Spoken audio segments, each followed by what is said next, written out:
Good morning, everyone. Thank you for joining us this Friday at the Team Research Forum. We are featuring the first cohort of the Cultivating Team Science program for the School of Medicine. We're very excited to co-host the session again with our colleagues from the School of Medicine. Just a couple of logistics notes. If you are not a speaker, please mute your microphone. Some of our colleagues will be helping us keep microphones muted. This just helps keep the background to a minimum and just not have the distraction. If you are not a speaker, I recommend that you turn off your video because it just helps with the quality of the broadband. And with that, I am going to let Professor Kim Barrett welcome you to the session and take on hosting responsibilities. Thank you again for joining us this Friday. Have a great weekend. Thank you very much, Ana Lucia, and welcome to everybody. We're excited to have this session this morning featuring the leaders of the two first awards that were made through the Cultivating Team Science program. The intent of the program is to strengthen our abilities to compete effectively for large multi-investigator awards within the School of Medicine. And the awards require that there be at least 2 departments represented with a lead investigator from the School of Medicine, which is true of our 2 presenters today. And the awards provide a $200,000 amount of funding across 2 years to really get people ready to bring their teams into collaboration, to develop preliminary data, and to position them as well as possible to submit a large grant, either a program project or a center award. Our first speaker today is Professor Janine LaSalle, who is Professor in Medical Microbiology and Immunology and co-director of the Perinatal Origins of Disparities Impact Center. And her work focuses on epigenetic mechanisms at the interface of genetic and environmental contributions to neurodevelopment. And she's going to talk to us about precision biomarkers of fetal neurodevelopment and maternal dietary interventions. She'll talk for 20 minutes or so with some time thereafter for questions. And then our second speaker will be Professor Stephen Henry from General Medicine, Geriatrics, and Bioethics in the School of Medicine. He is a general internist and primary care physician who conducts health services research. He's interested in interventions that improve patient outcomes and quality of care by improving patient-clinician communication. But most pertinent to today's presentation is his work in opioid epidemiology and policy research, where he's led several federal funded research projects. He is very active in research, education, and mentoring, and is the chair of our graduate group in clinical research. And he will speak on low barrier generalist model of care to improve treatment for complex patients with opioid use disorder. So to make sure we have time to fit in these 2 interesting talks, let's move first of all to Professor LaSalle. So thank you very much for being here, Janine. Great. Thank you very much for that introduction. It's a real pleasure to be here. I've been on the Davis campus for 25 years now on the Davis side of the medical school. And it's the interdisciplinary parts that really keep me happiest here. I'm a member of several existing research centers, including the Mind Institute, the Genome Center, and the Environmental Health Sciences Center. But today I'm going to really focus on this new center that was started at Impact Center called the Perinatal Origins of Disparities. And then I'll tell you about sort of the big picture of the science within the center, but then also focus a bit on this, the sort of the one piece of what we're doing there with precision biomarkers of fetal neurodevelopment and maternal dietary interventions. So yes, this is our website, and we were started up with support that in 2019, the Office of Research came out with a call for these impact centers. And we made it through both the letter of intent stage and the full proposal stage to be one of the 4 impact centers that was awarded funding in 2019 for, and the idea is then to have sort of 3 years of support to eventually become self-sufficient. And because of the pandemic, we've kind of moving that into potentially a fourth year. And excitingly, we actually had a really nice strategic planning retreat just a couple of months ago in the end of the summer to really kind of come up with a very specific where we're going to go from here type of plan. The vision for the center is actually listed right on the front page of our website, and that the vision is that every child deserves an equally healthy start in life. And then our mission, the mission of the Pod Center is to apply interdisciplinary science and technology to prevent health disparities that originate during the perinatal period, which we define as preconception through early infancy. And the goal of the center is to identify biomarkers of health trajectories beginning prenatally, while simultaneously considering biological, social, behavioral, and community level data in order to develop, validate, and disseminate preventative interventions for health disparities. So I probably don't need to introduce why there's a need, but just to remind you that in the US, the vast majority of US healthcare dollars are spent at the end of life, but really the biggest bang for buck or the biggest impact can be done at the beginning of life. And again, we usually think about early life as being, just the infant itself, and we think of that as that individual as a patient. But really, pregnancy and perinatal period is involving multiple people into this interaction, and that's the kind of thing that we've tried to sort of emphasize in our logo, is that it's the maternal health as well, and the maternal or the birthing person. Her health will be impacted throughout her lifespan by especially cardiovascular health. By what happens during pregnancy, but also thinking about the father's involvement, both in the genetic contribution to the infant, but also in the social aspect and the caregivers that are surrounding us. Not always the father, it's the other caregivers that are surrounding sort of what happens here in this perinatal stage, and also just the motivation of the parents also for their own health can be a time of life for everyone to sort of improve lifestyle interventions that can promote their own health throughout their lifespan. And the question we've kind of are really asking is, can we use recent advances in science and technology to improve perinatal health? And so the Pod Center has really three, again, this is kind of where we came up with our strategic planning retreat, is it has three main key components. We decided to focus on these three main parts of our mission. One is to facilitate research, and that includes biobehavioral, epidemiological, implementation research to apply interdisciplinary science and technology to understand multifactorial perinatal influences on health trajectories and disparities across the lifespan, and to serve as a model leading laboratory for reducing perinatal origins and disparities through innovative interventions. A big part of what we do is providing education and training. We really want to increase the proportion of underrepresented minorities in science and medicine and train the next generation of scientists to approach research using an interdisciplinary lens. We also want to promote capacity building within the center and our community to engage, educate, and empower individuals, families, and community partners to reduce health disparities for themselves and within their communities.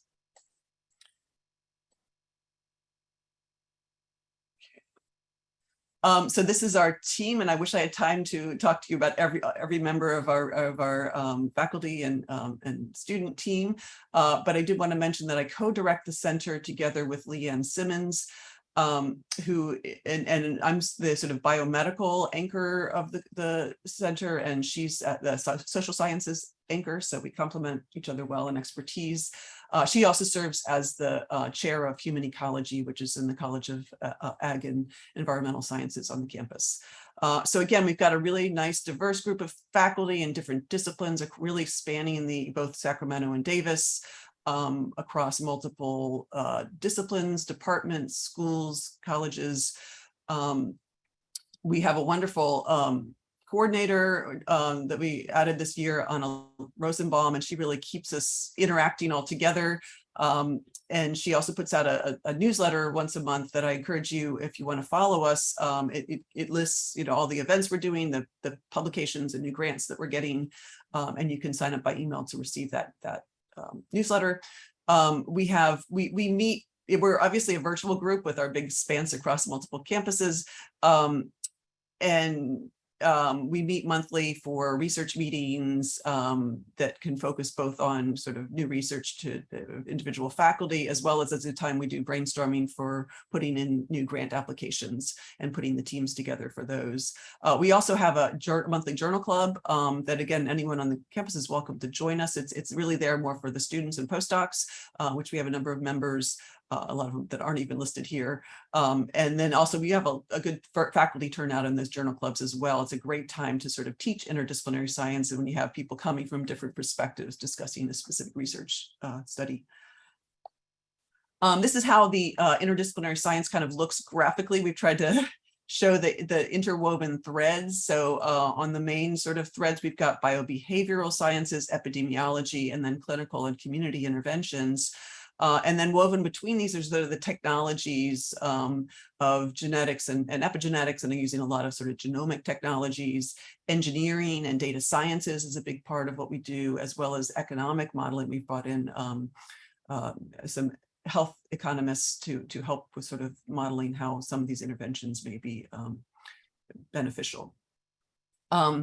And so I'm going to now switch to talking about the Cultivating Team Science Award, which we were awarded last year. And again, here it's sort of a subset, mostly on the genetics and epigenetic aspect, where we're looking for precision biomarkers of fetal neurodevelopment and maternal dietary interventions. And the idea is to identify epigenetic biomarkers from placenta and cell-free fetal DNA that may predict and inform neurodevelopmental outcomes. So for epigenetic marks, it does kind of matter what tissue. So if you're just doing genetics, it doesn't really matter what cell type that the DNA comes from, but for epigenetics, it often does. And so this has been a question sort of burning in the field that we've been worried about for some time, is that if we really want to understand what's going on in the fetal brain, which we can't sample, could we use a surrogate or accessible tissue that could be sampled instead? And so we got interested in what's basically a byproduct of birth, which is the placenta and umbilical cord. And these are natural parts of birth, and they actually are of fetal origin predominantly, so that, you know, they would have the same genetic makeup as the baby. And the sort of sad thing of decades of hospital births, that this has really just been thrown away with the trash. There's a bucket in the delivery room, and literally the placenta and cord gets thrown away with the medical waste. You know, there's been some attempt in recent years of saving the cord blood for medical uses. And more recently, I think there's a growing appreciation that the placenta actually can be a gold mine or a time capsule of what the fetus was exposed to in utero. And so, yeah, this is my visualization of where we've been going for a number of years in my lab and through our collaborations. Is there actually a placental brain connection? And I like the connection rather than axis, that I'm kind of using the sort of Muppet inspired rainbow here, because just like a rainbow is a mirror image on both sides, the goal was to see, could placenta have some degree of a mirror image of what was going on in the developing brain? And the question of, can these epigenetic marks that are derived from the placenta be predictive of brain and behavior in the offspring? And so, yeah, I just say that in 2022, we've had published several collaborative studies that were really, you know, an enthusiastic, at least partial step towards yes of that question. And this was, these are all showing in different ways, and 3 different species, including mouse, macaque, and human, that there is significant overlap in these differentially methylated regions. So these epigenetic biomarkers between that could be shared between placenta and brain.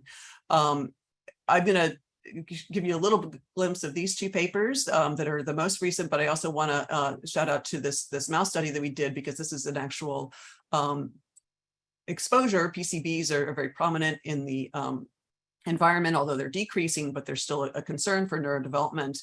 And in this mouse model that was basically based on a human population, that we took the PCB mixture and exposed the mice to that. And when we looked at placenta and brain, you could see that it shared DNA methylation marks that also overlapped with what we're seeing in the human brain samples, as well as placenta.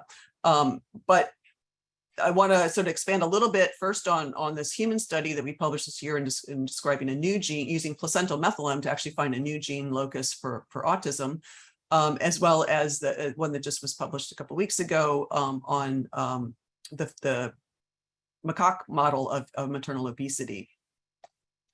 So the human study, and again, this was a very large multi-site center. In addition to here at Davis, we were using the Marbles prospective cohort. And again, so both of the, and this is early one that's from Johns Hopkins, but also involves recruitment from the UC Davis as well.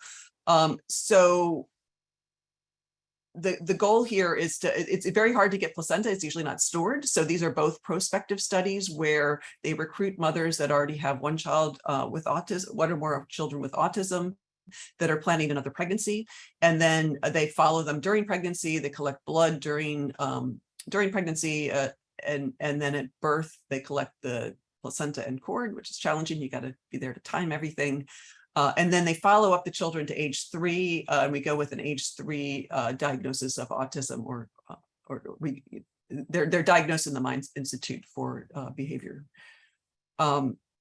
So again, this is just sort of a big view of everything we did in the study. And we started with the discovery of a specific block on chromosome 22q that we saw was hypomethylated in our Discovery Marbles group. We replicated that in the earlies, the other cohort, and also did an internal replication for specificity. There's a non-TD specificity group. We went on to actually ask, could there be a genetic component to that? And we found a genetic structural variant that was actually predictive of autism on its own, even without the methylation, but it also was predictive of the methylation. So again, in this case, the epigenetics led us to a genetic difference that hadn't been observed before.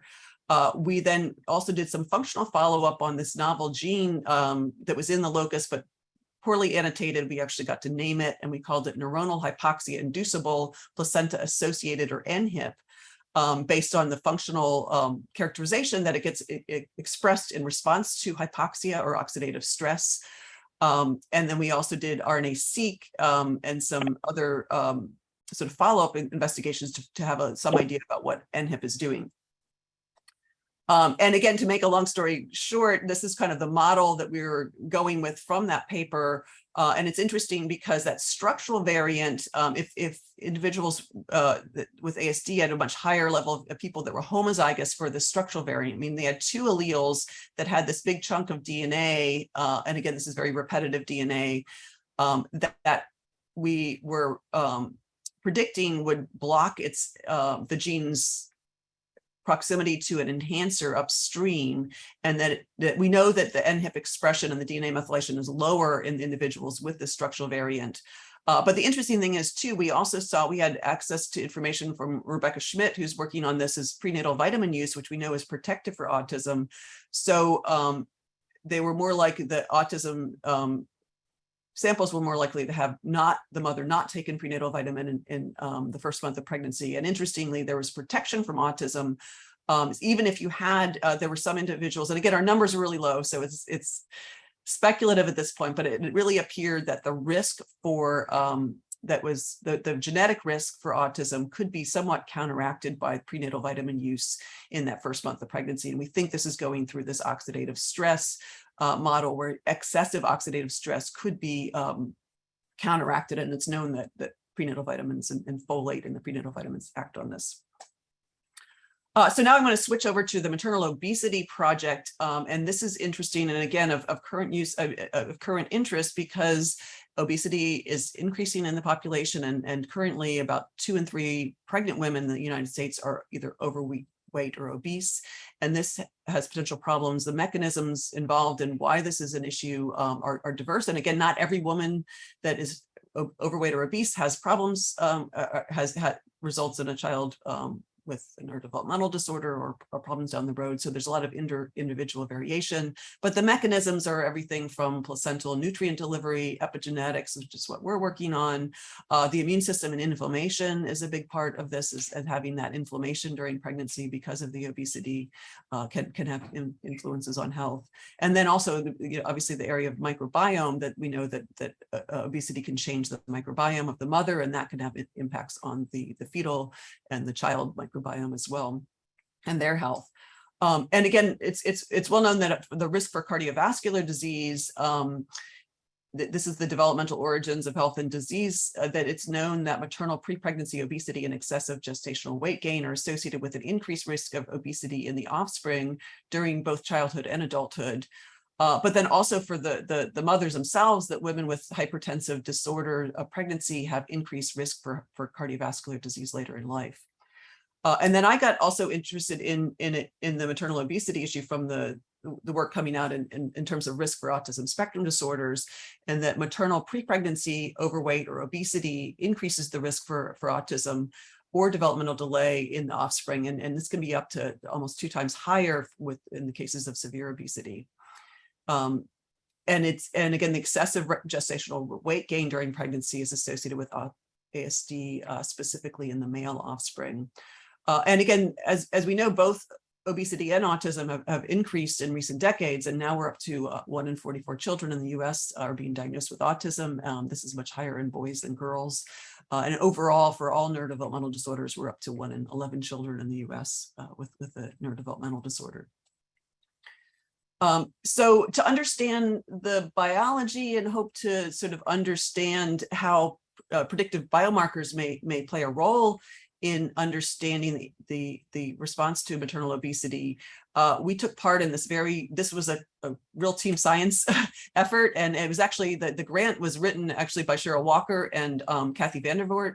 And it involved, but we were fortunate to be part of this and to play a role in the genomics aspect of it. But again, the team science involves 7 different departments, 4 schools and 4 centers. Our part was headed up by my very talented postdoc, Ben Laufer, who's since left my lab and is working as a scientist at Genentech. And then obviously the great teams, we had a big team at the Primate Center who was doing the treatments and behavior. We had Carolyn Slepsky's lab doing the metabolome, Amir Taha doing the lipidome, and Judy Vanderwater's lab doing the immune cytokine aspect.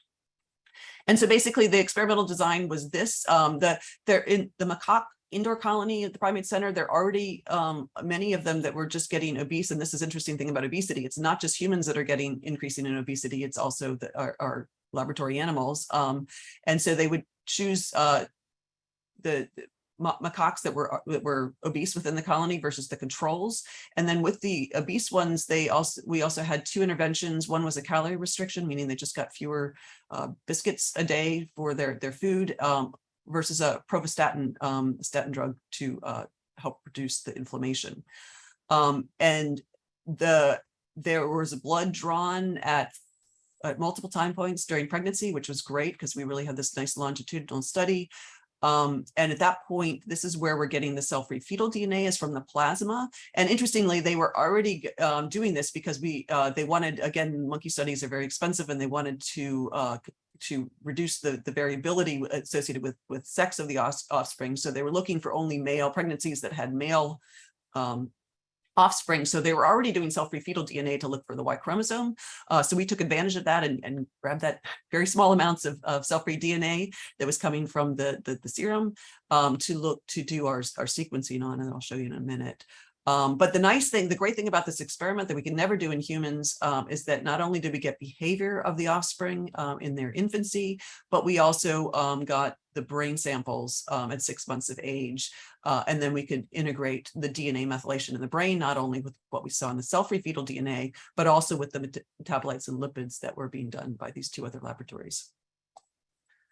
So a little bit about cell-free fetal DNA. It circulates in maternal plasma and can be obtained by blood sampling, and that's why it's considered a non-invasive prenatal testing. So it's really replaced much of the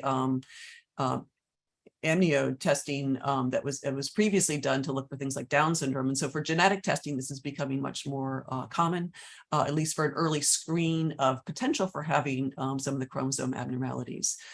Interestingly, the fetal fraction increases throughout pregnancy, so it's actually a higher level, and we can see this in the monkey data as well, as we see an increase in the amount of Y chromosome DNA in this cell-free fraction as the pregnancy progresses. And what was most exciting for us is that the cell-free fetal DNA was known already to be derived from the placenta. It's basically, the placenta is always feeding off cells, and those cells get broken up, and the cell-free fetal DNA ends up in the maternal circulation. So it's a way of reading the placenta before the birth, so during pregnancy. So I'm just going to kind of give you the highlights of this paper. That basically, and this is basically the method we use, is this whole genome bisulfite sequencing on Illumina sequencers. We use bisulfite to convert, to be able to tell which regions are methylated or not. And again, we were comparing obese versus control, as well as the obese versus the intervention groups. And the bottom line is, what was exciting for us is that there did seem to be a lot of relevance for human. Again, this was not necessarily an autism model, but we knew that, again, the maternal obesity is a risk factor for autism. So the question is, how well do the DNA methylation markers, or DMRs, that we found in both cell-free fetal DNA and brain reflect those of human autism, placenta and brain. And you can see we got really nice overlaps. It's certainly not 100%, but there was a strong overlap of certain markers that were seen in the monkey experiments that are also reflective of what we see in both idiopathic autism, as well as some of the syndromic forms of autism or neurodevelopmental disorders. And here's one of the big hits we had, which was interesting because it was such a large region, a whole chromosomal region. So I'll just briefly kind of take you through these plots, because basically every spot on here is an individual CPG or nucleotide across this chromosomal region here.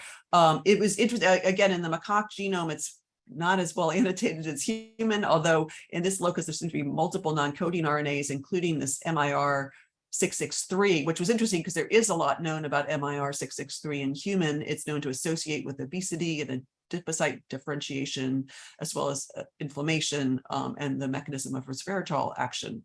It also comes up in some of the cancer screens for human. But what's interesting, if you look across these plots, you'll see the obese animal groups. And again, so here's the cell-free fetal DNA. This is brain. And this is the different time points that where cell-free fetal DNA was collected. And hopefully you can see that the red is on the top, which is the obese group. The blue is on the bottom, which is the control non-obese group. And then in the yellow in the middle are the combination of the two interventions. And they were in between, which was particularly exciting. When we move to the brain, it's a little less separation, and overall you can see the methylations are lower, but you can still see that the obese, the red is on the top, the interventions and the controls are more towards the bottom. So it's basically what we see in the placenta from the cell-free fetal DNA is also kind of mirroring what's going on in the 6-month brain. And these are 3 different brain regions: the hippocampus, hypothalamus, and prefrontal cortex. We had another way of looking at this, which was actually, you can do a systems biology approach where instead of looking at one gene at a time, you're looking at groups of genes and modules. And again, we do a lot of different associations. And I just want to point out here the blue, which was the most interesting one, because it's probably easier to look at those associations down here at the bottom. So the obese group was for this blue module, which is a group of multiple genes that involve the DUX4 gene duplication group. There was a lower degree of methylation in the obese compared to control. And again, intermediate values in the intervention, suggesting that the intervention was starting to push it more towards the control. And then also you could take out each individual animal with this eigengene value, which is basically like an average of all of the genes in this blue module. And you can see that the nice associations for these behaviors. So in the behavior they do, they put the monkeys in front of abstract or social stimuli, and you can see we see the opposite correlation between the social and the abstract stimuli, which is the kind of things that we look for as sort of autistic traits.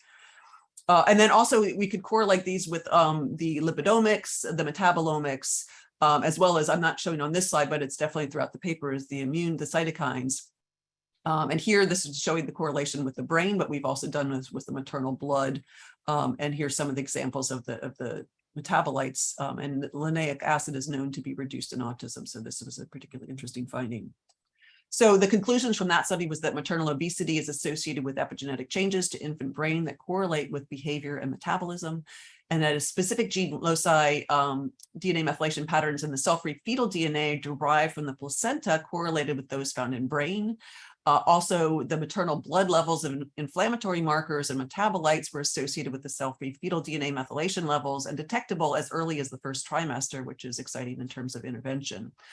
So these studies suggest that the integrative analyses of cell-free fetal DNA methylation patterns, perhaps together with immune and metabolic markers, may be useful in early screening tools for neurodevelopmental disorders. So where we're going in the future, and this is actually where, what is ongoing with the research, the funds from both the Impact Center and the Team Science, the School of Medicine Team Science Award. We just got the sequence back from cell-free fetal DNA isolated from 1 ml of plasma from the MARBLE study, and we're going to be looking at the interaction of child outcome, nutrition, and epigenetics in that system. Also, Leanne Simmons' study is ongoing now called Grow Well, and this is a behavioral digital health pregnancy intervention where they give it's texts about improving nutrition and diet during pregnancy. Interestingly, she had to switch this whole RCT to be remote during the pandemic. So instead of getting actual blood, we are getting dried blood spots from that. But this is another challenge for us. Can we get cell-free fetal DNA from the dried blood spots? We don't know that yet. But I think even still, even if we could just end up doing the WGBS on the maternal blood, or maybe cell-free DNA, which contains both maternal and fetal, that will be an interesting project, because what we have here is a human intervention, that we have these samples collected before and after the intervention. So with that, I'd like to stop and thank everyone involved, particularly the support from both the campus Office of Research as well as the Office of Research that supported this Team Science Award. I think I've mentioned a lot of the collaborators, but I want to mention kind of the leads from my lab, Yiwei Zhu, who headed up the DNA methylation placenta study, Ben Laufer on the macaque study. Logan Williams is our student now, taking over on a lot of the work we're doing with the marbles and the Grow Well project. And then obviously our collaborators here at UC Davis and at the Primate Center, and our support from NIH, and Ben had a Canadian fellowship as well. That's why they're on there. So, and I'll stop there and take questions. Thank you so much, Janine. We do have a time for a question or two, and there's one here in the chat, which I can read to you. This is from Sarah Mesbauer. For the maternal obesity factor, how are you discussing the impacts of social science issues on your work? I'm thinking of social environment or cultural norms. For humans, I'm thinking of things like social cultural stigmas, binge eating disorder, economic and social privilege, etc. Seems like those would trouble the usefulness of data gleaned from diet interventions or other isolated treatment protocols. Yeah, this is the big challenge, and it is tough to go after something like obesity, because, and I think that what we don't want to do is have the blame and to blame the mother, and I think that what we want to do is help them, and I think that it is a challenge, because we're you can act probably more easily at the individual level, but a lot of the problems with obesity are not the individual, it's the societal, it's the chemical. Like I said, I mean, I mentioned that the lab animals are getting obese too. That's probably coming from chemicals in our environment, and there are known obesogens in the environment. On top of that, we've got all the social determinants of health, meaning poor access to healthy foods. It's hard to get outside and exercise in healthy environments.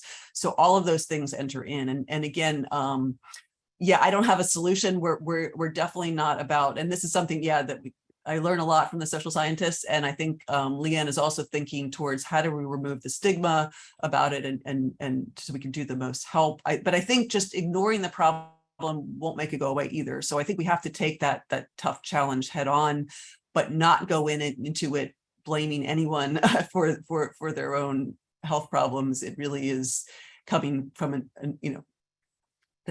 it's coming from too many directions to be their own. That's great. Are there any other questions from the audience? Please feel free to raise your hand or to just unmute and jump in. I'm not seeing any right now. So if you have any other questions for Professor LaSalle, please just get in touch. And we'll move on to our second speaker for the morning, which is Professor Stephen Henry. And he's going to talk about a generalist model of care to improve treatment for opioid use disorder. Thanks Okay, let me share my screen. Thank you very much. Let me see.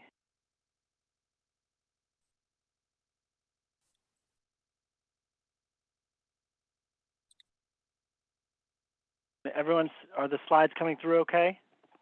Yep. Okay, great. Thank you so much, Dr. Barrett. It's kind of intimidating to come after such a great presentation as the last one. This will be a very different presentation. My name is Stephen Henry. I'm a general internist, and I don't run a center.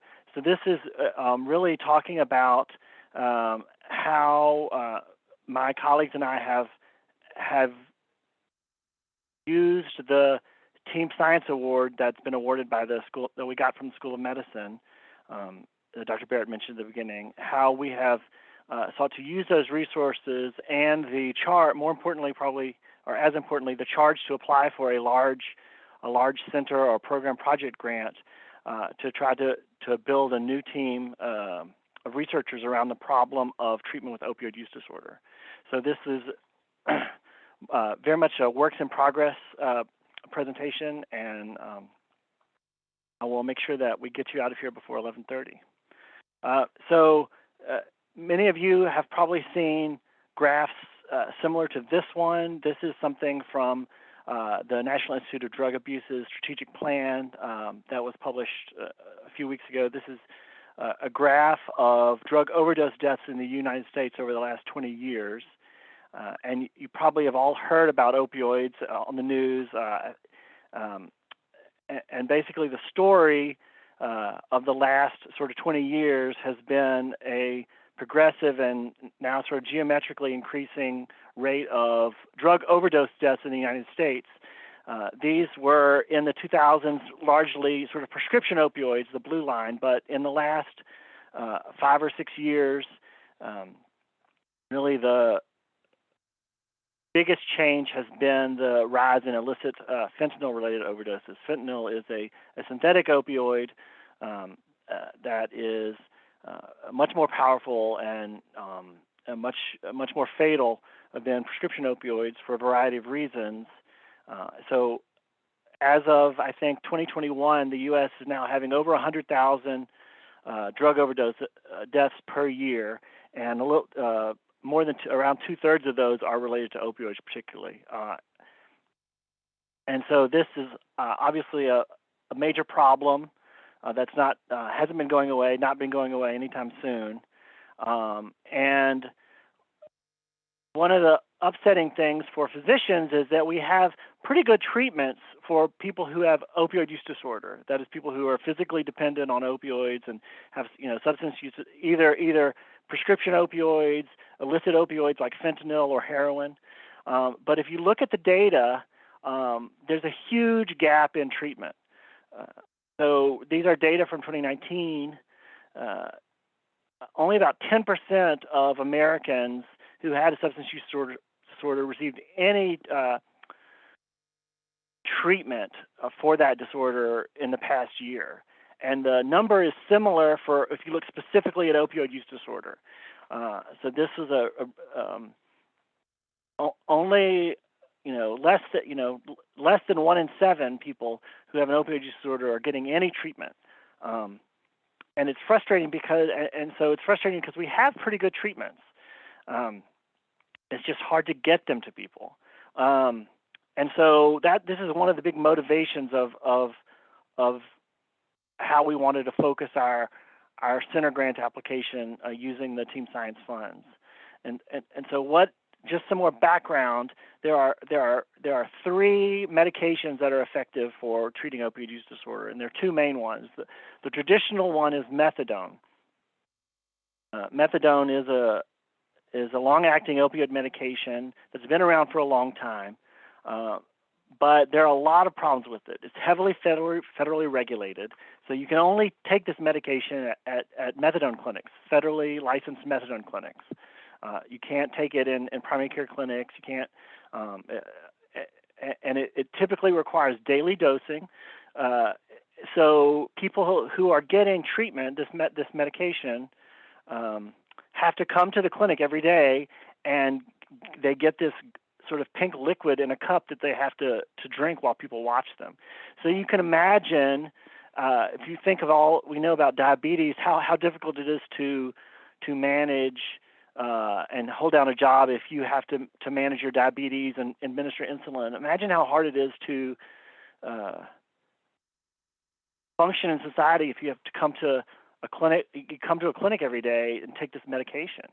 It's also highly stigmatized. Everyone knows that if you're going to a certain building, they know you're going there because you're a heroin addict or an opioid addict. It's highly stigmatized. There's a lot of cases of drug dealers sort of hanging out outside methadone clinics to entice people back into illicit drug use. And there's also really limited availability of methadone clinics. So the study in Michigan, for example, showed that less than half the state lived within 10 miles of a methadone clinic, opioid use disorder clinic. So methadone has been around for a long time, and it's not worked for a long time. And it works for a few people, but there's a lot of problems with it. The other main medication that we have is buprenorphine. It is a partial agonist. So basically, it is much safer than methadone because it has a ceiling effect as a partial agonist. So you don't get the respiratory depression and the risk of fatal overdose that you do with methadone and other opioids. It's extremely safe to use for those reasons. It's much less regulated. And most importantly, probably it's self-administered, so you can prescribe it and dispense it from pharmacies. Any physician who registers with the DEA, which now doesn't really even require training, you register, you can prescribe it. And so this is a medication that you can take like you take hypertension medication. So when we ask patients, they generally strongly prefer buprenorphine. Because you don't have to, who would, given the choice of going to a clinic every day where everyone knows that you're going there because you have a drug problem versus taking a pill every day or twice a day, who wouldn't choose buprenorphine? So, but there's just not a lot of use, and so I mentioned that people do not live near buprenorphine or methadone treatment clinics, but where people do live near emergency departments. And emergency departments have become and are increasingly critical treatment centers for substance use across the United States for a number of reasons. One, people who get treatment in emergency departments or seek treatment, have a high prevalence of substance use disorder. As many as 10% have some type of substance use disorder. Another really important thing, emergency departments treat poor people. They treat people on Medicaid.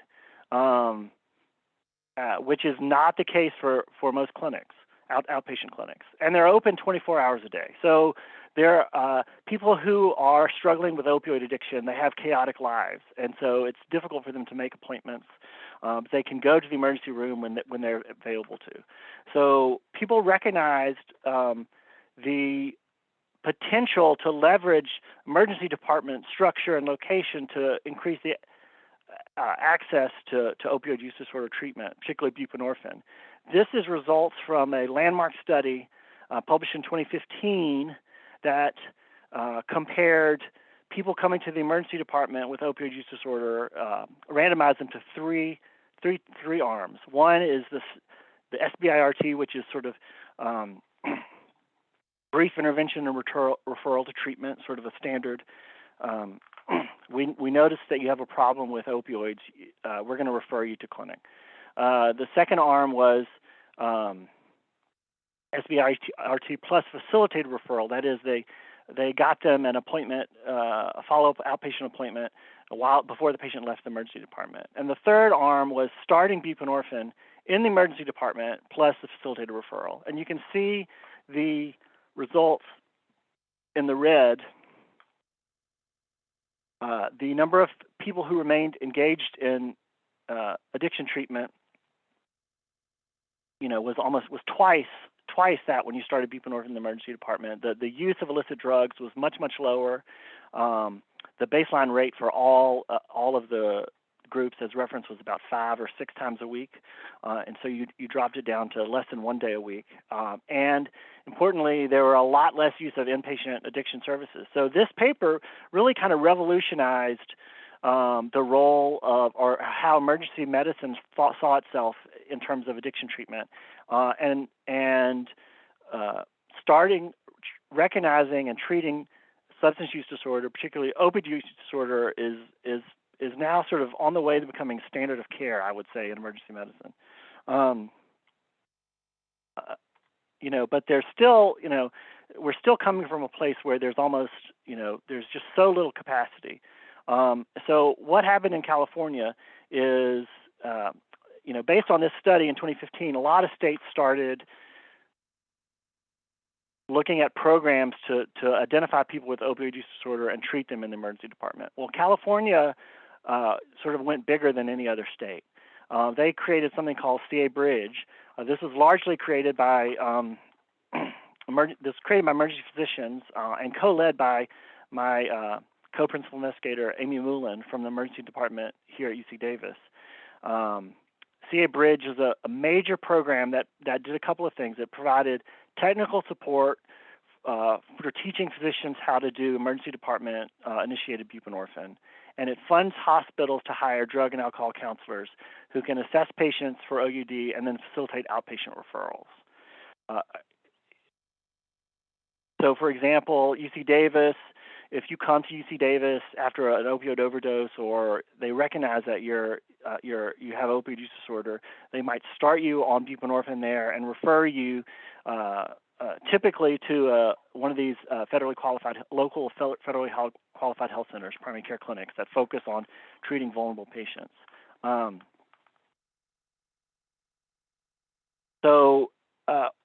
thing that we have in California that other states don't have is scale. And so thanks largely to the leadership of Dr. Moulin and her team, CA Bridge has rapidly expanded and is now in a majority of hospitals in California. So there's a huge sort of nascent infrastructure of treatment that we really wanted, of opioid use disorder treatment, that we wanted to leverage for our team science research proposal. Sorry about the, I don't know how to make the animation stop. So I think so a couple of key things that we have in place at UC Davis that drove our decision is, one, the scale of the CA Bridge program; two, the connection between CA Bridge leadership and UC Davis as one of the sort of leadership, really flagship institutions; and three, really the focus of CA Bridge, really these drug and alcohol counselors. There's a big focus on getting people with lived experience of substance use disorder. So having counselors who have experience with alcohol addiction or opioid addiction or heroin use. That has been a major focus. You remember I talked about early on the stigma of methadone. There's a wide agreement in the addiction science literature that stigma is a major problem and a major barrier to treatment. Beyond that, there's pretty much no agreement on what stigma is. How to measure stigma. It's pretty much a priority, but no one really knows what to do with it. But I think a philosophy of the CA Bridge program was this embedding people, peers or near peers, who have lived experience as a key stigma reducing approach. And the final thing I want to say is this study was fantastic. I said it changed opioid treatment in the emergency department, but in the follow-up paper, after the study ended, the difference in the arms disappeared. So the study followed people for 3 months or something, and they had a specialized primary care clinic. So when the study ended 6 months later, there was no longer any difference between the arms. So there is a huge need for converting or extending the promise of rapid start of opioid use disorder treatment in the emergency department, which is where people are when they need treatment, and getting that to something that takes the long term, that lasts long term. Um,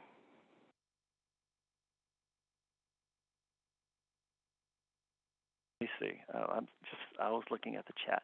So this is, so we are in the process of applying for a PO1. A PO1 is what we decided to apply for to NIDA. It is a series of 3 or 4 connected R01 level projects to NIH that are united by a common theme, that are synergistic, couldn't be done separately, and are supported by several research cores. So this is our working sort of mission statement of our PO1 application, which I think I'm very proud of the name that we got. I think which is up there. It's a good acronym, and we came up.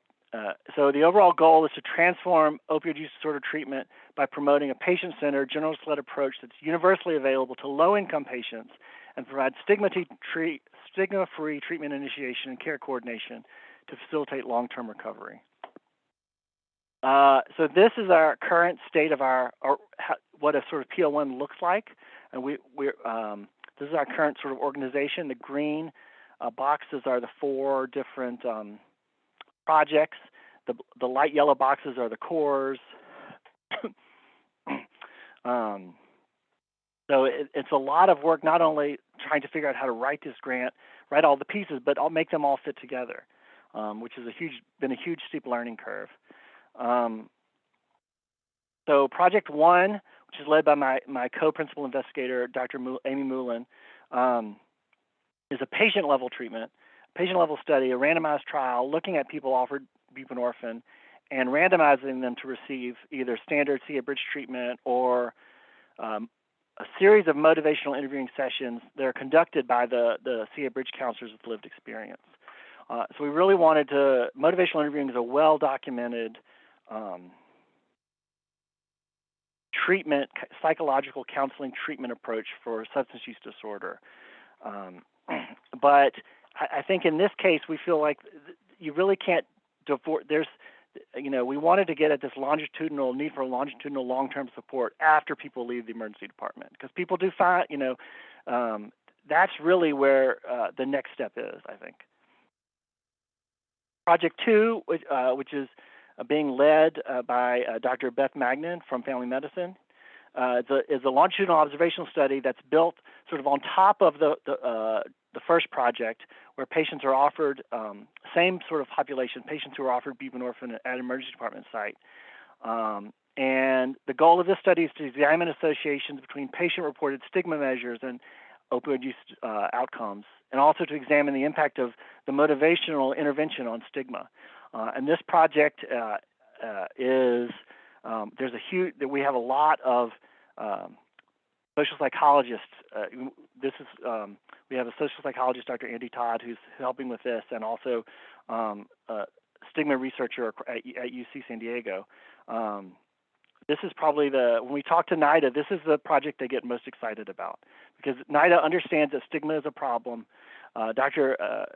Magnan's team is just finishing a systematic review. It turns out really nobody knows there's no agreement on how to measure stigma or whether it even affects outcomes.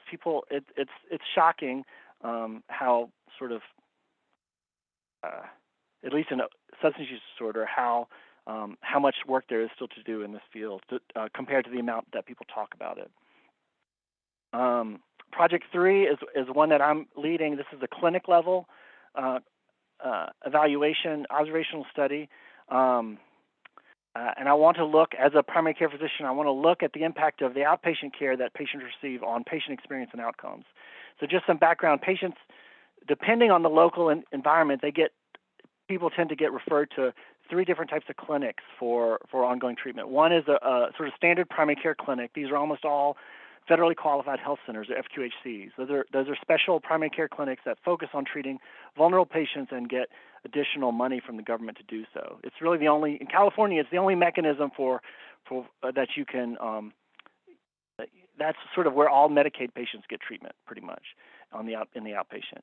And then a lot of people get referred to traditional addiction clinics, you call them OTP, the methadone clinics, which these tend to be high volume. Many of them are for profit, and then a few, the most successful, I hypothesize are the ones that are referred to bridge clinics. These are special clinics, special addiction clinics that are connected to emergency departments and specifically focus on following people after they leave the emergency department. But no one has really, no one has examined the role of this type of outpatient follow-up. And my hope is to use the Medicaid data as well as qualitative interview data from our site to sort of start looking at this.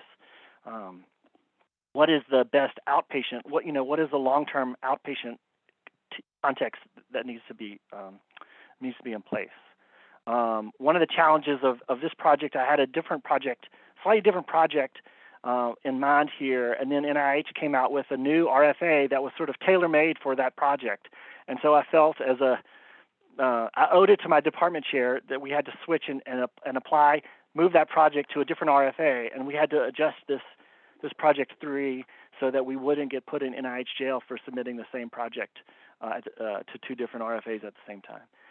The final study is led by Dr. Alicia Agnoli, who's also family medicine, and it's again, observational study using Medicaid data and death certificate data and CA Bridge data, looking at impact of CA Bridge on outcomes broadly, and then particularly predictors of ED visits for overdose and follow-up of patients after they leave the emergency department, and looking at repeat overdose, things like that. So as I mentioned, we have cores, and there's an admin core that I lead, and these are the core leaders. On the left, the recruitment and data collection core, Dr. Tara Brina. She is from UCLA and has a lot of experience recruiting substance use patients for studies in the emergency department. We found that recruiting this population is not an expertise that exists at UC Davis, and so we really had to get outside help. And it's nice to be part of UC system where you sort of have sort of pre-made friends. Biostatistics and data analysis, led by Anna Marie Yosef, and then and Susan Stewart in public health sciences, and then implementation core led by Amanda Midbow. She's a new part-time faculty in public health sciences, but her main research is in the VA, where she has led a lot of opioid and substance use related implementation research, including opioid use disorder treatment. So she has done very similar work in the VA, and we're super grateful for her expertise. So I know we're almost at time. I will say we've had, there's lots of challenges, but particularly recruitment. We've mostly used our team science money to develop pilot data, and recruitment has been an incredible challenge. We're at sort of, you can see here, we're sort of at 1 person a month completing all the way through. It's hugely challenging, and so we're actively working on that. But I want to end there, so there's some time for at least one question, and thank you for your attention. Thank you so much, Dr. Henry. I think this has the potential, if you can get past these hurdles, for this to be a hugely impactful project as well. So we're excited about having had the opportunity to support it. Do we have any questions from the audience? I did not see any questions per se. I saw some comments from Nate Cooperman in the chat about we were one of the first buprenorphine treatment centers in the country, and our ED service consults throughout the health system. Yeah. So Kim, let me just make a comment. And Steve, really nice presentation. I'll just comment that Steve's been obviously doing great work over the years. Amy Mullen, she's our director of behavioral health and substance use disorders in the ED, and Amy has done the contract for California Bridge, which Stephen was discussing. That is like hospitals all over California that are contracted to provide buprenorphine, because as Stephen mentioned, that landmark article by Dr. Gail D'Onofrio in 2015 really was a game changer. And I'm not bragging for me, this is not my wheelhouse, it's in our department, but really between Stephen, Amy, and our team, we were really kind of leaders in the nation soon after Gail on this. And for everybody to know, the SUIT service is a substance use inpatient team that consults on patients throughout our health system and gets people into treatment into follow-up, regardless, of course, of ability to pay. And it's something that we're very proud of in the ED. Yeah, I will say that, yes, a big motivation of this was that, UC Davis and Dr. Amy Mullen, who is co-PI with me, she and others were largely responsible for rapidly expanding, buprenorphine treatment in emergency departments across the state, right? And so it's a fantastic infrastructure, and one of our goals was to sort of leverage that with the center for research, leverage the other UCs as well, who are mostly of our partners. So, but it's at a scale and potential to impact public health, that just doesn't that you don't get when you have in most of the other states. It's sort of one, it's been far behind, and it's often health system by system or hospital by hospital. Stephen, I had a quick question, if I might. The data that you showed from that sort of landmark study does show this much higher take up of treatment early on following the intervention, but then it's like the other groups catch up. It's not that the buprenorphine group falls away. So is there any evidence that getting that early treatment is beneficial? There is a lot of evidence in terms of people. I didn't show this, but people, especially when they come with intoxication or overdose, there's a huge risk of overdose death, in the 2 to 3 weeks after you leave the emergency department, and even in the first few days. So getting people in treatment right away really mitigates that overdose death risk, in the short term. So it does, I think, make a difference. I think what I've learned a lot in this population, these patients they are all sort of falling in and out of treatment, or going in and out of treatment to various degrees. So you'll rarely find people in our pilot data. We rarely find people who have never heard of buprenorphine or methadone. They almost all had, and had tried it, a year ago or 2 years ago. So it's not so, it's both a matter of getting them in crisis and getting them treatment in the emergency department when they need it, but also I think, and hasn't been figured out, hopefully our study can help figure it out, is a more long-term system where people, a sort of support system between outpatient and emergency department, where people, where those benefits can be sustained. That's great. And then we'll just wrap up with one final question from the chat, which is from Sarah Messbauer. Do you have any thoughts on engaging with partners outside UC or the state for future projects? I'm writing from Huntington, West Virginia, an area heavily impacted by the opioid epidemic and the site of many intervention studies. Curious what your long-term plans are for engaging with other studies and other sites. Yeah, so I think we're sort of, I would say that Dr. Mullen, who I hope is working on her grant writing right now, is actively, one of the challenges is that she's always states are always asking her to come and give demonstrations. So she's helping Kentucky set up their sort of version of CA Bridge, and she's giving talks to the White House, and she's, helping people set up things across the U.S. I think our engagement within California is sort of just limited by sort of bandwidth and practicality. We can't recruit people I don't have the infrastructure to recruit, 30 different hospitals, but that's, and I think the hope is really longitudinal data collection, whereas the emergency department has been fantastic, but they're looking at 30-day outcomes, most of those. That's great. And Dr. Messbauer, I just put my email address in the chat. So if you need me to connect you to anybody, feel free. So we are a little bit over time, so I'm going to wrap this up here. I want to thank Professor LaSalle and Professor Henry for two very excellent presentations, which I think amply justify the investment that we're making in these Cultivating Team Science Awards. Looking forward to the future work that's going to come out of this investment. And I'm very excited to see two quite different projects, but also equally important and impactful and how they move forward. And thank you to the audience for being here today. Thank you.